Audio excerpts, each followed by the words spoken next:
ఈ నెల 8వ తేదీన విశాఖలో జరిగే ప్రధానమంత్రి నరేంద్ర మోదీ సభకు మన ఎచ్చెర్ల నియోజకవర్గం నుంచి జనం తరలి వెళ్లేందుకు నాయకులు అధికారులు ప్రత్యేక చొరవ తీసుకోవాలని మన నియోజకవర్గ ప్రజలు ఘనమైన స్వాగతం పలికేలాగా మోదీ గారి సభను జయప్రదం చేయాలని కూటమి ప్రభుత్వం ఏర్పడ్డాక తొలిసారిగా విశాఖ వస్తున్న ప్రధాని మోదీకి అఖండ స్వాగతం పలికేందుకు అంతా తరలి రావాల్సిందిగా ఎమ్మెల్యే విజ్ఞప్తి చేశారు।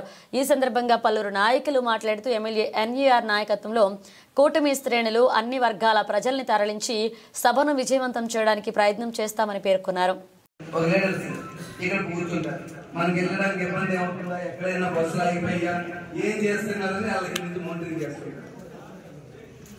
అది కంపల్సరీ ఇక ఆ టోల్ ఫ్రీ నెంబర్ని అప్లై చేసుకొని ఎవరికి ఏ ఇబ్బంది అయినా ఏం చేస్తారు మేము నాయకులందరూ మేము అక్కడే ఉంటాం, మీ దగ్గరే ఉంటాను నేను దగ్గర ఉండి క్యాబ్లో పంపిస్తాను, నేను కూర్చోడానికి అక్కడే ఉంటాను।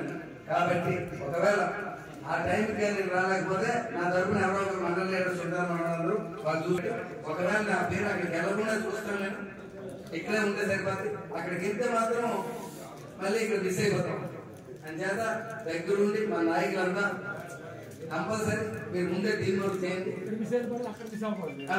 ఇక్కడ ఎవరో ఒకరు ఉంటారు, అక్కడికి ఎవరు వచ్చి ఆ క్యాబిన్ దగ్గర మన మండలాలు కంపల్సరీ మండలం నుంచి ఇద్దరు నాయకులు, మండల ప్రెసిడెంట్ కంపల్సరీ ఉండాలి, మండల ప్రెసిడెంట్ తో పాటు ఇంకో నాయకుడు అక్కడ దగ్గర ఉండి జనాలు వచ్చిన జనాలు బస్సులో తిరిగిన జనాలు కూర్చోడానికి కంపల్సరీ మన నియోజకవర్గం 10 మంది నాయకులు అక్కడ కంపల్సరీ ఉండాలన్నమాట।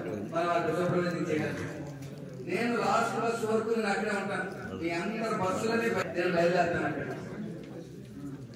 అంతే ఫోన్ నెంబర్లు నా దగ్గర ఉంటాయి కాబట్టి అందరికి కూడా అవసరమైతే గ్రూప్ కాల్ కూడా అరేంజ్ చేస్తాం।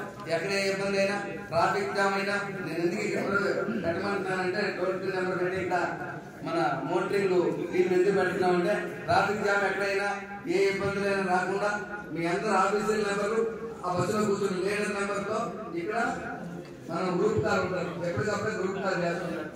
ఆ గ్రూప్ కాల్ వల్ల మీకు అంతా మెసేజ్ వస్తున్నది, హ్యాపీగా ఎంజాయ్ చేయండి। యాసీకాలం కూడా కాదు కాబట్టి శీతాకాలం కాబట్టి